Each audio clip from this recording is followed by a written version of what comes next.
أشهد أن لا إله إلا الله وحده لا شريك له وأشهد أن محمدا عبده ورسوله أما بعد فأعوذ بالله من الشيطان الرجيم بسم الله الرحمن الرحيم الحمد لله رب العالمين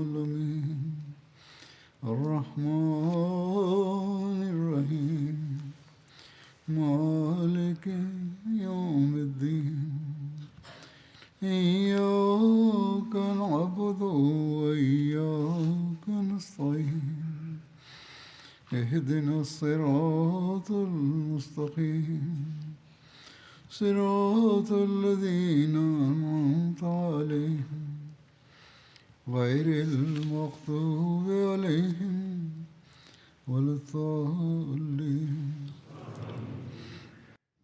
در رابطه با سیره حضرت پیامبر اکرم صلی الله علیه و آله و سلم امروز درباره برخی سریه‌ها و غزوات دیگر سخن خواهم گفت. در تاریخ به سریه‌ای به فرماندهی حضرت عمر بن خطاب به سمت تربه نیز اشاره شده است. این سریه در شعبان سال 7 هجری اتفاق افتاد. رسول خدا صلی الله علیه و آله و سلم حضرت عمر بن خطاب را به سوی قبیله هوازن در منطقه تربه فرستادند. تربه در فاصله تقریباً 333 مایلی مدینه بر سر راه سنا و نجران واقع است. رسول خدا صلی الله علیه و آله و سلم حضرت عمر را همراه با 30 نفر به آنجا فرستادند. دلیل اعزام این سریه آن بود که به رسول خدا صلی الله علیه و آله و سلم خبر رسیده بود که اهل تربه علیه اسلام توطئه می کنند. وقتی حضرت عمر حرکت کردند، یک فرد از بنی هلال به عنوان راهنما همراه ایشان بود. صحابه شبها سفر می کردند و روزها پنهان می شدند. وقتی خبر به اهل تربه رسید، آنان از آنجا فرار کردند. حضرت عمر به منطقه آنان رسیدند، اما آنجا کسی نبود، بلکه آنها به ارتفاعات رفته بودند. آنها به کوهها پناه برده بودند و تمام اموال و احشام آنان آنجا بود که مسلمانان آن را تصرف کردند، زیرا آنها افرادی شرور بودند. سپس با این اموال به سمت مدینه بازگشتند. وقتی به منطقه ذوالجدر که چراگاهی در حومه قبا در فاصله 6 یا 7 مایلی مدینه است رسیدند، آن مرد بنی هلال به حضرت عمر گفت: آیا به گروه دیگری که از بنی خصم هستند حمله می کنید؟ آنان همگی به دلیل قحطی در منطقه خود به اینجا آمده اند. حضرت عمر فرمودند: رسول خدا صلی الله علیه و آله و سلم چنین دستوری به من نداده اند. ایشان فقط به من دستور دادند که در منطقه تربه با هوازن جهاد کنم. سپس حضرت عمر به مدینه بازگشتند، زیرا همان افراد بودند که شرارت می کردند. این اتهام که مسلمانان بدون دلیل حمله می کردند از اینجا نیز نادرست ثابت می شود. سپس به سریه‌ای به فرماندهی حضرت بشیر بن سعد در فدک علیه بنی مره می پردازیم. این سریه در شعبان سال 7 هجری به فرماندهی حضرت بشیر بن سعد انجام شد. کنیه حضرت بشیر ابو نعمان بود و پدرشان سعد بن ثعلبه بودند. ایشان به قبیله خزرج تعلق داشتند. حضرت بشیر بن سعد در دوران جاهلیت نوشتن می دانستند. این آن زمانی بود که در عربستان تعداد بسیار کمی خواندن و نوشتن می دانستند. ایشان در بیعت عقبه ثانیه که 70 نفر از انصار در آن شرکت داشتند بیعت کردند. ایشان در غزوات بدر، احد، خندق و تمام غزوات دیگر همراه رسول خدا صلی الله علیه و آله و سلم شرکت داشتند. حضرت بشیر بن سعد نخستین فردی از انصار بودند که در روز سقیفه بنی ساعده با حضرت ابوبکر صدیق بیعت کردند. در دوران خلافت حضرت ابوبکر صدیق در سال 12 هجری حضرت بشیر در نبرد عین التمر همراه با حضرت خالد ابن ولید شرکت کردند و به شهادت رسیدند. عین التمر مکانی است نزدیک کوفه که مسلمانان در سال 12 هجری در زمان خلافت حضرت ابوبکر آن منطقه را فتح کردند. اما درباره سریه‌ای که قبلا ذکر می کردم تفصیل آن چنین است که رسول خدا صلی الله علیه و آله و سلم حضرت بشیر بن سعد را همراه 30 صحابی به سوی فدک بن بنی مره فرستادند. فدک در فاصله 6 شبانه روز از مدینه نزدیک خیبر واقع است. همانطور که قبلا نیز ذکر شده گفتنی است که پیامبر اکرم صلی الله علیه و آله و سلم این مأموریت‌ها یا جنگ‌ها را زمانی ترتیب می‌دادند که خبر می‌رسید مردم علیه اسلام توطئه می‌کنند. به هر حال صحابه حرکت کردند و وقتی با چوپانان ملاقات کردند از آنان درباره بنی مره پرسیدند. چوپانان به آنان گفتند که بنی مره در دره خود هستند و به چشمه نیامده‌اند. صحابه گوسفندان آنان را جمع کردند و به سمت مدینه بازگشتند. منادی بنی مره فریاد برآورد و اعلام کرد که مسلمانان اموال ما را برده‌اند. این خبر را به دیگران رساند. مسلمانان شب هنگام با لشکر بزرگی از بنی مره روبرو شدند. بنی مره بازگشتند و با لشکری بزرگ به مسلمانان حمله کردند. تمام شب صحابه تیراندازی کردند تا اینکه تیرهایشان تمام شد. وقتی صبح شد بنی مره دوباره به مسلمانان حمله کردند و همراهان حضرت بشیر را شهید کردند. حضرت بشیر با آنان شدیداً جنگیدند تا اینکه زخمی شده و افتادند. به مچ پایشان آسیب رسید و گمان کردند که بشیر فوت کرده است. سپس بنی مره با گوسفندان خود بازگشتند. آنان پس از شهید کردن مسلمانان اموالی را که مسلمانان گرفته بودند پس گرفتند.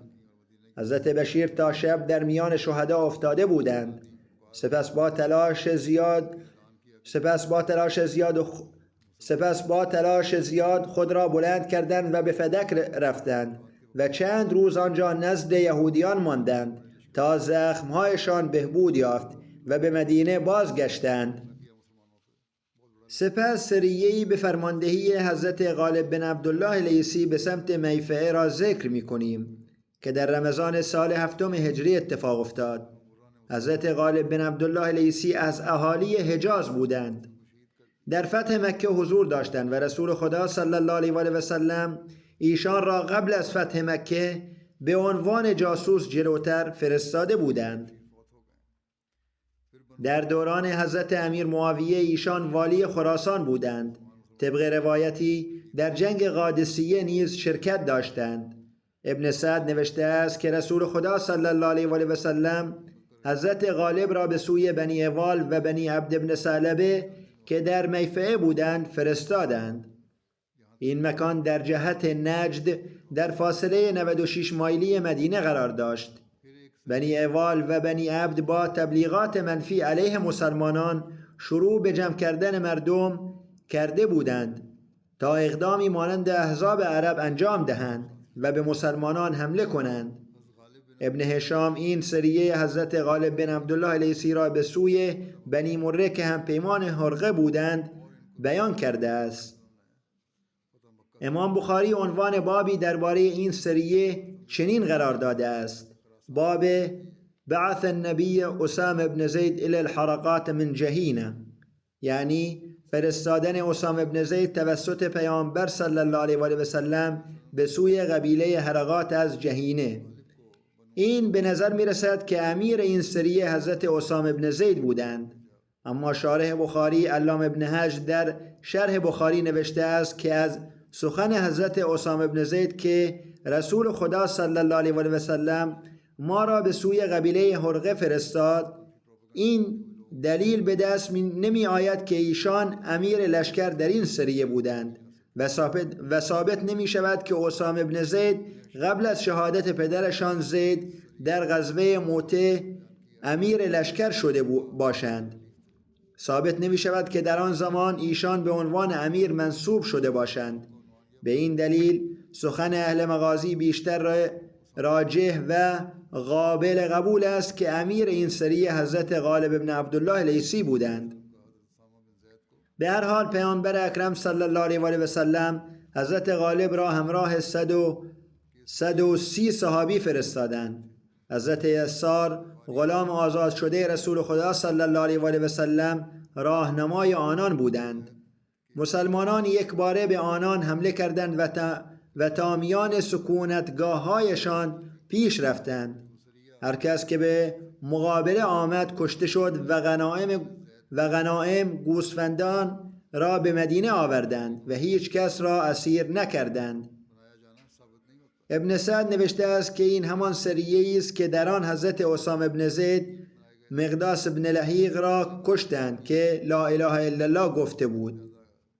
تفصیل این واقعه در بخاری چنین آمده است که حضرت اسامه بن زید رضی الله تعالی عنه بیان می کنند که رسول خدا صلی الله علیه و آله و سلم ما را به سوی قبیله هرقه فرستادند. ما صبح به آنان حمله کردیم و آنان را شکست دادیم. من و یکی از انصار یکی از آنها را تعقیب کردیم. وقتی او را گرفتیم گفت لا اله الا الله. انصاری متوقف شد، اما من نیزه‌ام را به او زدم تا کشته شد. وقتی بازگشتیم و این خبر به پیامبر اکرم صلی الله علیه و آله و سلم رسید، فرمودند ای اسامه، آیا او را پس از گفتن لا اله الا الله کشتی؟ گفتم او می‌خواست جان خود را نجات دهد. اما ایشان صلی الله علیه و آله و سلم این جمله را آنقدر تکرار کردند که آرزو کردم کاش آن روز مسلمان نشده بودم. مسلم این روایت را چنین نقل کرده است: افلا شققت عن قلبه حتی تعلم قالها ام لا، یعنی چرا قلبش را نشکافتی تا بدانی از ته دل گفته بود یا نه؟ پیامبر اکرم صلی الله علیه و آله و سلم این را مرتب در برابر من تکرار می کردند تا آنجا که آرزو کردم کاش همان روز اسلام آورده بودم. اما ملاهای امروزی فکر می کنند که قلب احمدی ها را شکافتند، بنابراین کشتن احمدی ها و ظلم بر آنان جایز است. خداوند متعال آنان را به سزای اعمالشان برساند. در روایتی آمده است که رسول خدا صلی الله علیه و آله و سلم دستور دادند به خانواده مقداس دیه او را بپردازند و اموالش را به آنان بازگردانند. پیامبر اکرم صلی الله علیه و آله و سلم درباره فردی که لا اله الا الله گفته بود اگرچه قبلا می جنگید فرمودند چون او لا اله الا الله گفت به خانواده اش دیه او را بدهید و اموالش را که غارت کرده اید بازگردانید. حضرت مصلح موعود این واقعه را چنین بیان کردند: پیامبر اکرم صلی الله علیه و آله و سلم همیشه دستور می‌دادند که شریعت باید بر ظاهر اجرا شود، یعنی شریعتی که اجرا می شود بر وضعیت ظاهری باشد. ما از حال دلها آگاه نیستیم. یک بار تعدادی از صحابه به جنگی رفته بودند. در راه به یک مشرک برخوردند که در جنگل مخفی می شد و هرگاه مسلمانی را تنها می یافت به او حمله کرده و می کشت. اسامه بن زید او را تعقیب کردند و در موقعیتی او را گرفتند و برای کشتنش شمشیر بلند کردند. وقتی او دید که گرفتار شده گفت لا اله الا الله، که منظورش این بود من مسلمان می شوم. اما اسامه به این سخن او توجه نکرد و او را کشت. وقتی شخصی به مدینه رسید تا خبر این نبرد را به رسول خدا صلی الله علیه و آله و سلم بدهد، ضمن شرح وقایع این ماجرا را نیز بیان کرد. پیامبر اکرم صلی الله علیه و آله و سلم اسامه را فرا خواندند و پرسیدند آیا آن مرد را کشتی؟ او گفت بله. ایشان صلی الله علیه و آله و سلم فرمودند در روز قیامت چه خواهی کرد وقتی لا اله الا الله علیه تو شهادت دهد؟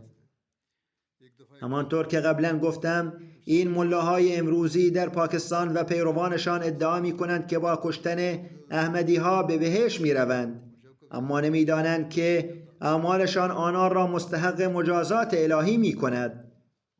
بالاخره روزی غضب الهی بر آنان نازل خواهد شد. به هر حال حضرت مصلح موعود در توضیح این ماجرا می‌فرمایند یعنی از طرف خداوند متعال این سوال خواهد شد که وقتی آن شخص لا اله الا الله گفت چرا او را کشتی؟ اگرچه او قاتل بود اما توبه کرده بود. حضرت اسامه چندین بار در پاسخ گفتند یا رسول الله او از ترس ایمان آورده بود. پیامبر اکرم صلی الله علیه و آله و سلم فرمودند آیا قلبش را شکافتی و دیدی که دروغ میگوید؟ و بارها تکرار کردند که روز قیامت چه جوابی خواهی داد وقتی لا اله الا الله او در برابرت قرار گیرد. اسامه میگویند در آن لحظه در دلم آرزو کردم که کاش امروز مسلمان شده بودم و این کار از من سر نزده بود. سپس به سریه‌ای به فرماندهی حضرت بشیر بن سعد به سوی یمن و جبار میپردازیم که در شوال سال 7 هجری اتفاق افتاد. یمن و جبار منطقه‌ای متعلق به بنی غطفان بین فدک و وادی القرا و خیبر بود. به رسول خدا صلی الله علیه و آله و سلم خبر رسید که گروهی از غطفان علیه ایشان جمع میشوند و عیین ابن حسن وعده داده که با آنان علیه پیامبر اکرم صلی الله علیه و آله و سلم همکاری کند. پیامبر اکرم صلی الله علیه و آله و سلم این خبر را به حضرت ابوبکر و حضرت عمر در میان گذاشتند و آنان پیشنهاد کردند که حضرت بشیر بن سعد را بفرستند. رسول خدا صلی الله علیه و آله و سلم حضرت بشیر بن سعد را فرا خواندند، برایشان پرچمی آماده کردند و همراه 300 صحابی روانه کردند.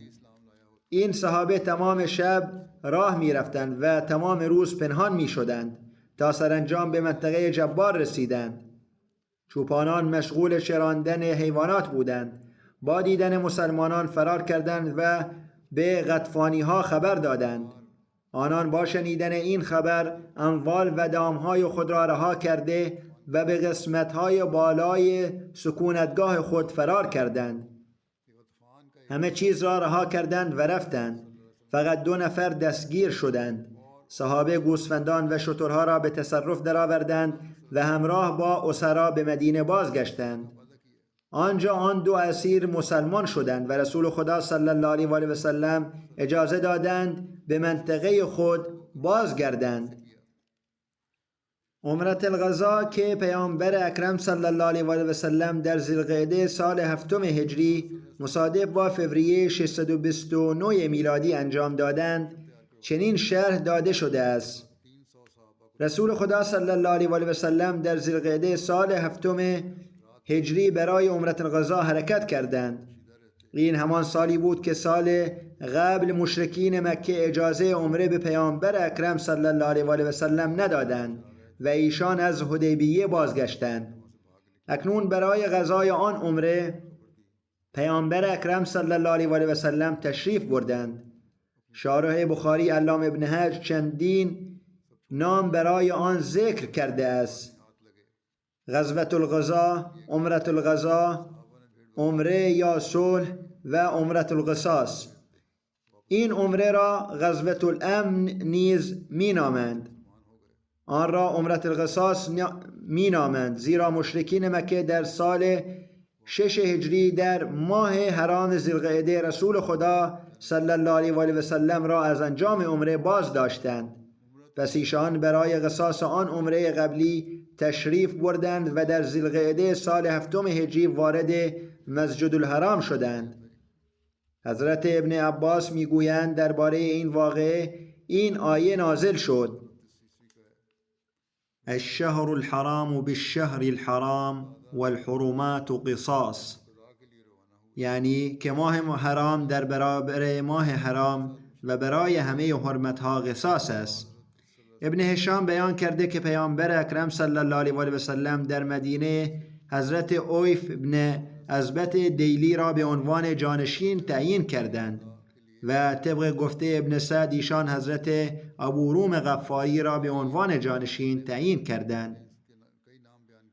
تفصیل حرکت برای عمره چنین بیان شده است که در این عمره 2000 صحابی همراه پیامبر اکرم صلی الله علیه و آله و سلم بودند. هنگام حرکت ایشان دستور دادند که هر کس در حدیبیه حضور داشت شرکت کند. تمام صحابه‌ای که در حدیبیه حضور داشتند در این عمره همراه رسول خدا صلی الله علیه و آله و سلم بودند، مگر آنهایی که در غزوه خیبر شهید یا فوت شده بودند. علاوه بر آنها تعدادی صحابه نیز همراه ایشان بودند که در حدیبیه حضور نداشتند. 60 شتر قربانی همراه ایشان بود. پیامبر اکرم صلی الله علیه و آله و سلم به گردن تمام این حیوانات گردنبند انداختند و حضرت ناجی ابن جندب را مسئول نگهداری حیوانات کردند. وقتی پیامبر اکرم صلی الله علیه و آله و سلم به ذوالحلیفه رسیدند که روستایی در فاصله تقریباً 6 یا 7 مایلی مدینه است، 100 سواره را به عنوان اقدام احتیاطی جلوتر فرستادند. حضرت محمد ابن مسلمه به عنوان امیر آنان تعیین شد. رسول خدا صلی الله علیه و آله و سلم در این سفر کلاه خود، زره و نیزه نیز با خود بردند. ایشان سلاح‌ها را نیز جلوتر فرستادند و حضرت بشیر بن سعد را مسئول آنها قرار دادند. این سوال نیز مطرح می شود که برای رفتن به عمره چه نیازی به سلاح بود، در حالی که معاهده‌ای منعقد شده بود. از پیامبر اکرم صلی الله علیه و آله و سلم پرسیده شد که ایشان سلاح همراه بردند، در حالی که قریش به جز شمشیرهای در غلاف از آوردن سلاح منع کرده بود. پیامبر اکرم صلی الله علیه و آله و سلم فرمودند: ما با سلاح وارد حرم نخواهیم شد، بلکه در صورت حمله احتمالی سلاح‌ها در مکانی نزد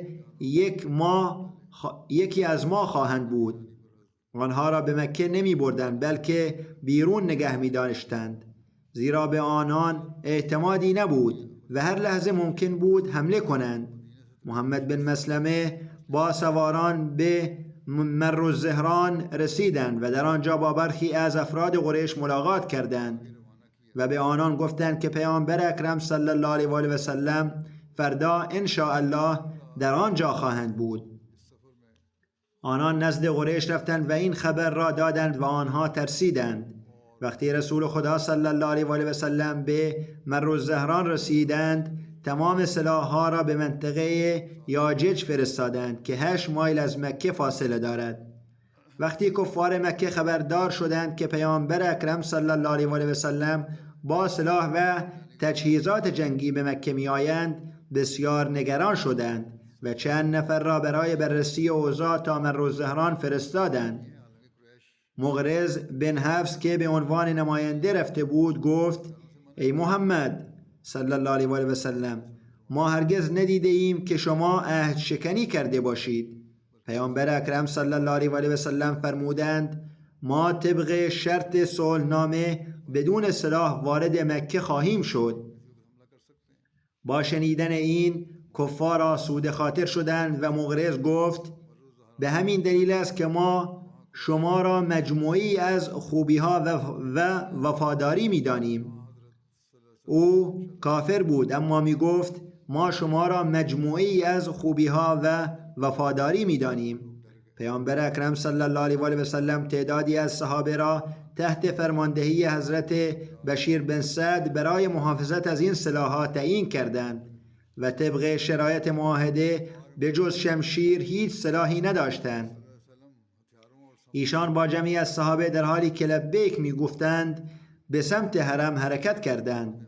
حیوانات قربانی را به سمت زیتوا فرستادند که در فاصله نیم مایلی مسجد الحرام در دره‌ای در مکه قرار دارد. ایشان بر شتر خود غصفه سوار بودند و از طرف هجون وارد مکه شدند. هجون کوهی در مسیر وادی محسب است که در فاصله 1.5 مایلی بیت الله قرار دارد. از حضرت انس روایت است که پیامبر اکرم صلی الله علیه و آله و سلم هنگام عمرت القضا وارد مکه شدند و حضرت عبدالله بن رواحه جلوی ایشان حرکت می کردند و می گفتند: ای فرزندان کفار، راه را برای پیامبر اکرم صلی الله علیه و آله و سلم باز کنید. امروز ما شما را خواهیم زد. ضربه‌ای که جمجمه را جابجا کند و دوست را از دوست غافل سازد. حضرت عمر به ایشان گفتند: ای ابن رواحه، در برابر رسول خدا صلی الله علیه و سلم و در حرم الهی چنین شعری می‌خوانی؟ این کار نادرستی است. رسول خدا صلی الله علیه و سلم فرمودند: ای عمر، او را رها کن، این اشعار بر آنان از تیرها تأثیرگذارتر است. این یک روایت است. در روایت دیگری آمده که وقتی حضرت عمر حضرت عبدالله بن رواحه را از خواندن اشعار منع کردند، پیامبر اکرم صلی الله علیه و سلم به حضرت عمر فرمودند: ای عمر، من میشنوم آنچه را که او میگوید. حضرت عمر ساکت شدند و سپس پیامبر اکرم صلی الله علیه و سلم به حضرت عبدالله بن رواحه فرمودند: آنچه میخوانی نگو، این سخنان تحریک‌آمیز است. بگو: لا اله الا الله وحده نصر عبده و ازد جنده و هزم الاحزاب وحده. یعنی معبودی جز الله نیست، او یکتاست، بنده اش را یاری کرد، سپاهش را عزت بخشید و به تنهایی تمام گروه ها را شکست داد. حضرت مصلح موعود رضی الله این واقعه را به این صورت بیان کردند: وقتی ایشان صلی الله علیه و سلم به مر الزهران رسیدند که یک منزل از مکه فاصله دارد، طبق معاهده تمام سلاح‌های سنگین و زره ها را آنجا جمع کردند و خود با صحابه طبق معاهده فقط با شمشیرهای در غلاف وارد حرم شدند. ورود مهاجرین به مکه پس از 7 سال تبعید امر کوچکی نبود. قلب‌های آنان از یک طرف با یادآوری آن ظلم‌های طولانی که در مکه بر آنان روا شده بود خون می‌گریستند و از طرف دیگر با دیدن این فضل خداوند متعال که دوباره فرصت طواف کعبه را نصیبشان کرده بود خوشحال بودند. مردم مکه از مکه بیرون آمده و بر بلندی‌های کوه ایستاده بودند و مسلمانان را تماشا می‌کردند. مسلمانان می‌خواستند امروز به آنان نشان دهند که آیا خداوند متعال دوباره به آنان توفیق ورود به مکه داده است یا نه. بنابراین عبدالله بن رواحه در این موقعیت شروع به خواندن اشعار جنگی کردند، اما رسول خدا صلی الله علیه و سلم آن را متوقف کردند و فرمودند: چنین اشعاری نخوان، بلکه بگو معبودی جز خدا نیست، او همان خدایی است که رسولش را یاری کرد و مؤمنان را از گودال ذلت بیرون آورده و بالا برد. فقط خداست که دشمنان را از مقابل آنان فراری داد. حضرت ابن ابو اوفی بیان می کنند که وقتی رسول خدا صلی الله علیه و سلم عمره کردند، ما از ایشان در برابر جوانان مشرک محافظت می کردیم، یعنی نگهبانی می دادیم مبادا آنان به پیامبر اکرم صلی الله علیه و سلم آسیبی برسانند. وقتی پیامبر اکرم صلی الله علیه و سلم وارد مکه شدند، برخی از کفار قریش به دلیل نفرت و دشمنی با پیامبر اکرم صلی الله علیه و سلم و ناتوانی در تحمل صحنه طواف بیت الله توسط ایشان و صحابه به کوه‌ها رفتند. اما برخی دیگر در دارالندوه جمع شدند، آنجا ایستادند و صحنه طواف را تماشا کردند و گفتند: این مسلمانان چگونه میتوانند طواف کنند؟ گرسنگی و تب مدینه آنان را ضعیف کرده است. وقتی پیامبر اکرم صلی الله علیه و سلم به مسجد الحرام رسیدند، استوا کردند، یعنی ردای خود را طوری پوشیدند که شانه و بازوی راست ایشان آشکار شد و فرمود: خدا بر کسی که در برابر این کفار قدرتش را نشان دهد رحمت نازل کند. سپس پیامبر اکرم صلی الله علیه و سلم با اصحاب خود در 3 دور اول طواف با تکان دادن شانه ها و قدرت نمایی طواف کردند. این را نشان دادند که شما ما را ضعیف میپندارید، اما ما ضعیف نیستیم. در بخاری روایتی با این مضمون آمده که حضرت ابن عباس بیان می کند: رسول خدا صلی الله علیه و آله و سلم و صحابه آمدند و مشرکین گفتند کسانی نزد شما می آیند که تب مدینه آنان را ضعیف کرده است. پیامبر اکرم صلی الله علیه و آله و سلم به صحابه دستور دادند که 3 دور را با دویدن انجام دهند. این را در عربی رمل میگویند. هر طواف کننده کعبه در ابتدا در 3 دور اول این رمل را انجام می دهد. ایشان از روی مهربانی با صحابه دستور ندادند که تمام دورها را بدوند. حضرت ابن عباس بیان کردند رسول خدا صلی الله علیه و آله و سلم بین صفا و مروه دوان دوان چرخیدند تا قدرت خود را به مشرکین نشان دهند. طبق روایتی پیامبر اکرم صلی الله علیه و آله و سلم سعی بین صفا و مروه را سواره انجام دادند. پیامبر اکرم صلی الله علیه و آله و سلم و مسلمانان نزدیک مروه قربانی کردند. پس از آن پیامبر اکرم صلی الله علیه و آله و سلم تعدادی از صحابه را به منطقه یاجج نزد صحابه‌ای که مسئول سلاح‌ها بودند فرستادند تا جای آنها را بگیرند و آنها نیز بیایند و عمره و قربانی انجام دهند. در این سفر ازدواج پیامبر اکرم صلی الله علیه و آله و سلم با حضرت میمونه نیز صورت گرفت. تفصیل آن چنین است که در همین سفر پیامبر اکرم صلی الله علیه و آله و سلم با میمونه بنت حارث ازدواج کردند. این ازدواج توسط حضرت عباس ترتیب داده شد. حضرت میمونه اختیار ازدواج خود را به خواهرش حضرت ام فضل داده بودند که همسر حضرت عباس عموی پیامبر اکرم صلی الله علیه و آله و سلم بودند و حضرت ام فضل این اختیار را به حضرت عباس دادند. حضرت عباس ازدواج ایشان را با پیامبر اکرم صلی الله علیه و آله و سلم ترتیب دادند و مهریه حضرت میمونه 400 درهم تعیین شد. حضرت مسیح موعود در این باره بیان کردند که خواهرزن حضرت عباس میمونه که مدتها بود بیوه شده بود در مکه بودند. حضرت عباس خواستند که رسول خدا صلی الله علیه و آله و سلم با ایشان ازدواج کنند و پیامبر اکرم صلی الله علیه و آله و سلم این را پذیرفتند. پیامبر اکرم صلی الله علیه و آله و سلم 3 روز در مکه ماندند. در روز سوم قریش هویت بن عبدالعزا را همراه چند نفر از قریش به خدمت پیامبر اکرم صلی الله علیه و آله و سلم فرستادند.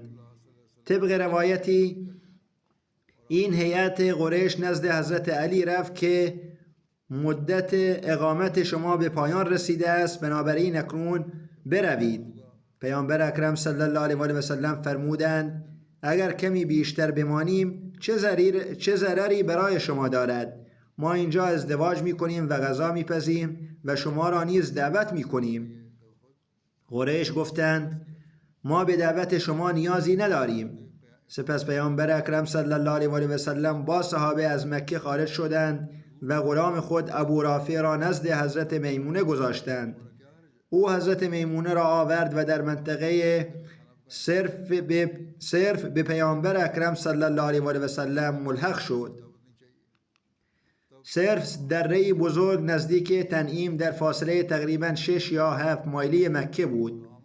نام حضرت میمونه بره بود و پیامبر اکرم صلی الله علیه و آله و سلم نام ایشان را به میمونه تغییر دادند. ازدواج پیامبر اکرم صلی الله علیه و آله و سلم با حضرت میمونه آخرین ازدواج ایشان بود. در سال 51 هجری حضرت میمونه در همان منطقه صرف، جایی که مراسم ازدواج ایشان با پیامبر اکرم صلی الله علیه و آله و سلم برگزار شده بود وفات یافتند. حضرت مسیح موعود می نویسند در روز 4 مردم مکه خواستند که ایشان طبق معاهده از مکه خارج شوند و پیامبر اکرم صلی الله علیه و آله و سلم فوراً به تمام صحابه دستور دادند که مکه را ترک کرده و به سوی مدینه حرکت کنند. با توجه به احساسات مردم مکه حتی میمونه تازه ازدواج کرده را نیز پشت سر گذاشتند که بعداً با وسایل و سواری ها بیایید و خود با سرعت از حدود حرم خارج شدند. و در همانجا هنگام غروب همسرشان میمونه را به ایشان رساندند و اولین شب را در همان جنگل گذراندند و میمونه به خدمت رسول خدا صلی الله علیه و سلم رسیدند. این مکان همراهی مقدس با پیامبر اکرم صلی الله علیه و سلم برای حضرت میمونه بسیار عزیز بود. به همین دلیل حضرت میمونه وصیت کرده بودند که پس از مرگ در همان مکان و همان جایی که خیمه پیامبر اکرم صلی الله علیه و سلم بود و جایی که ایشان را به خدمت پیامبر اکرم صلی الله علیه و سلم رسانده بودند دفن شود. تقدیر الهی چنان بود که ایشان برای حج تشریف آوردند و همانجا در مکه بیمار شدند. پس از چند روز فرمودند مرا از مکه بیرون ببرید، زیرا پیامبر اکرم صلی الله علیه و سلم به من فرموده بودند که وفات شما در مکه نخواهد بود. بنابراین مردم ایشان را از مکه بیرون بردند و به منطقه صرف رسیده بودند که روح ام المؤمنین حضرت میمونه از قفس تن پرواز کرد و وفات یافتند. طبق وصیت ایشان در همان مکان دفن شدند. در زمان وفات سن ایشان 80 یا 81 سال بود. در این سفر واقعه دختر حضرت حمزه نیز ذکر شده است. حضرت برا بیان کردند که وقتی پیامبر اکرم صلی الله علیه و سلم قصد خروج از مکه را داشتند، دختر حضرت حمزه پشت سر ایشان فریاد میزد ای عموی من، ای عموی من. حضرت علی او را گرفتند، دستش را گرفتند و به حضرت فاطمه گفتند دختر عمویت را بگیر. ایشان او را سوار کردند. حضرت علی، حضرت زید و حضرت جعفر بر سر او مناقشه کردند.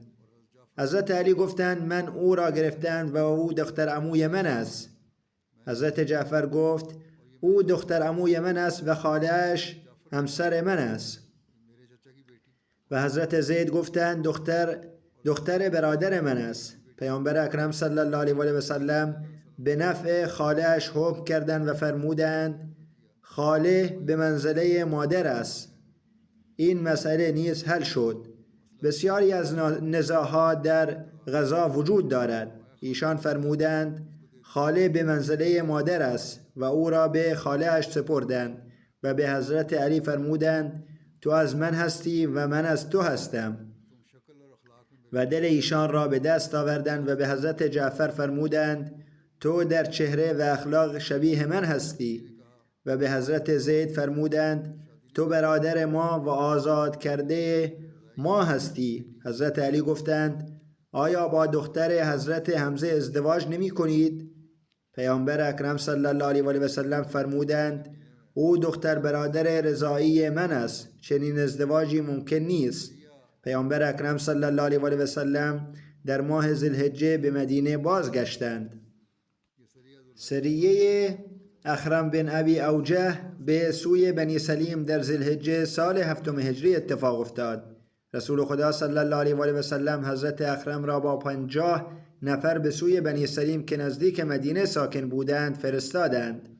یک جاسوس از بنی سلیم همراه حضرت اخرم بود که جلوتر رفت و قوم خود را هشدار داد و آنها لشکر بزرگی جمع کردند. وقتی حضرت اخرم به آنان رسیدند بنی سلیم آماده مقابله بودند. حضرت اخرم آنان را به اسلام دعوت کردند، اما آنان گفتند ما به آنچه شما ما را به آن دعوت می کنید نیازی نداریم. پس از آن مدتی از هر دو طرف تیراندازی شد. در همین حین نیروهای کمکی بیشتری برای بنی سلیم رسیدند و مسلمانان را از هر طرف محاصره کردند. مسلمانان جنگ سختی کردند تا اینکه اکثر آنان شهید شدند و حضرت اخرم نیز با زخمهای شدید افتادند. سپس در اول سفر سال 8 هجری به نزد رسول خدا صلی الله علیه و سلم رسیدند. سپس به سریه حضرت غالب بن عبدالله لیثی به سمت قدید می پردازیم. رسول خدا صلی الله علیه و سلم حضرت غالب بن عبدالله لیثی را در سفر سال 8 هجری به سوی شاخه‌ای از بنی لیث به نام بنی ملوه فرستادند. بنی ملوه در قدید زندگی می کردند. قدید در فاصله تقریباً 208 مایلی مدینه قرار داشت. در صحیح بخاری آمده است که بین قبیله اصفان و قدید چشمه‌ای وجود دارد. طبق روایتی رسول خدا صلی الله علیه و سلم حضرت غالب بن عبدالله را با 15 نفر فرستادند و شعار مسلمانان در این سریه امت امت بود. حضرت جندب بن مکیاس بیان می کنند که رسول خدا صلی الله علیه و سلم حضرت غالب بن عبدالله را به سریه فرستادند که من نیز در آن شرکت داشتم. ایشان دستور دادند که به بنی ملوه در غدید حمله کنیم.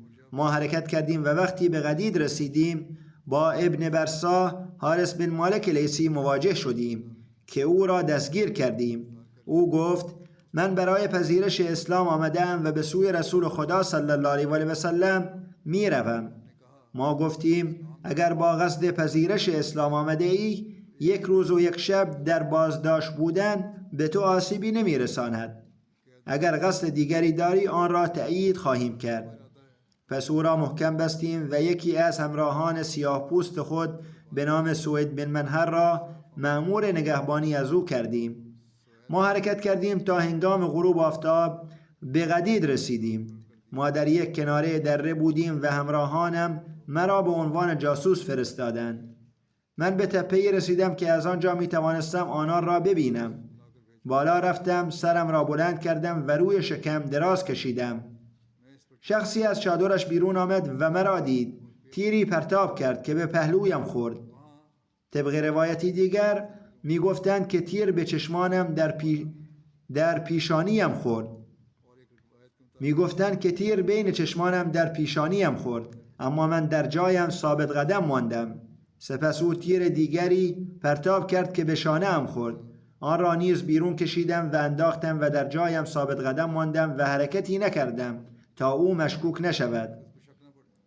سپس او وارد چادر شد و ما به آنان کمی مهلت دادیم تا وقتی که با اطمینان خوابیدند. در سحرگاه به آنان حمله کردیم. جنگجویانشان را کشتیم، اولادشان را اسیر کردیم و حیوانات را با خود بردیم. یکی از آنان فریاد برآورد و لشکری علیه ما آورد که توان مقابله با آن را نداشتیم. لشکری بسیار بزرگ آورد. او میگوید ما با حیوانات حرکت می کردیم و پشت سر را نگاه نمی کردیم و وقتی از کنار ابن برسا و همراهش گذشتیم آن 2 را نیز با خود بردیم. دشمن به ما نزدیک شد تا جایی که فقط دره غدید بین ما و آنان بود. خداوند متعال سیلی در آن دره فرستاد در حالی که ما هیچ ابر یا بارانی نمی دیدیم. پس خداوند متعال چیزی فرستاد که هیچ کس توان مقابله با آن را نداشت و هیچ کس نتوانست از آن عبور کند. دشمن ایستاد و به ما نگاه می کرد و ما حیوانات آنان را با خود می بردیم. هیچ یک از آنان نتوانست به ما برسد و ما با سرعت حیوانات را می راندیم تا آنها را پشت سر گذاشتیم. دشمن عقب ماند و نتوانست ما را بگیرد و ما به خدمت رسول خدا صلی الله علیه و سلم رسیدیم. به هر حال هنوز این وقایع در جریان است. در این زمان میخواهم به شما بگویم که به ویژه برای احمدی‌های پاکستان دعا کنید. خود احمدی‌های پاکستانی نیز برای خود دعا کنند و همانطور که گفتم به درود و صلوات توجه کنید و 200 بار سبحان الله و بحمده سبحان الله العظیم اللهم صل علی محمد و آل محمد بخوانید. اکنون باید تا حد ممکن به این امر توجه کرد. اگر ما حق دعا را ادا کنیم و به دعاها توجه کنیم آنگاه موفقیت از آن ماست. آنقدر که باید توجه می شد نمی شود. بعضی افراد به من می نویسند که فقط با دعا چیزی حاصل نمی شود. باید کار دیگری کرد. چه کار دیگری باید کرد؟ سلاح ما فقط دعا هاست. در این باره چندین بار صحبت کردم و اقتباسهایی از حضرت مسیح موعود علیه السلام بیان کردم. این فکر که دعا اثری ندارد بسیار اشتباه است. به هر حال دعاها تنها راه حل موفقیت ما هستند. خداوند متعال به همه توفیق دهد و ما حق دعا را ادا کنیم. اگر ما فقط بگوییم که دعا فایده ای ندارد و حق را ادا نکنیم این شکایت نادرستی است که از خداوند متعال می کنیم. پس باید برای این استغفار کنیم. امروز واقعی نیز در کراچی رخ داده است.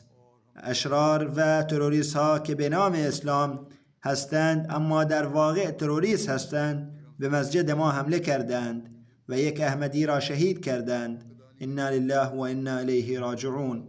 هنوز جزئیات به دست نیامده. وقتی جزئیات برسد بیان خواهد شد ان شاء الله. خداوند متعال زود این ظالمان را به سزای اعمالشان برساند. آمین.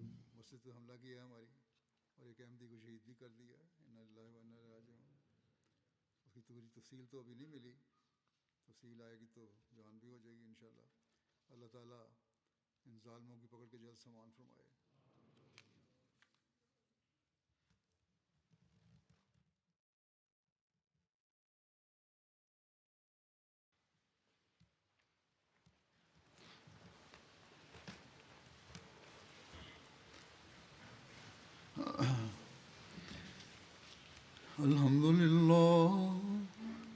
لله نحمده ونستعينه ونستغفره ونؤمن به ونتوكل عليه ونعوذ بالله من شرور أنفسنا ومن سيئات أعمالنا.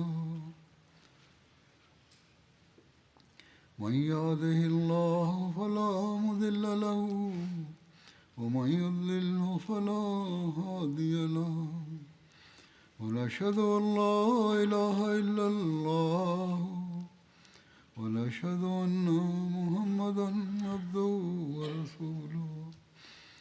عباد الله رحمكم الله، إن الله يأمر بالعدل والإحسان وإيتاء ذي القربى وينهى عن الفحشاء والمنكر والبغي يعظكم لعلكم تذكرون. اذكروا الله يذكركم وادعوه يستجب لكم ولذكر الله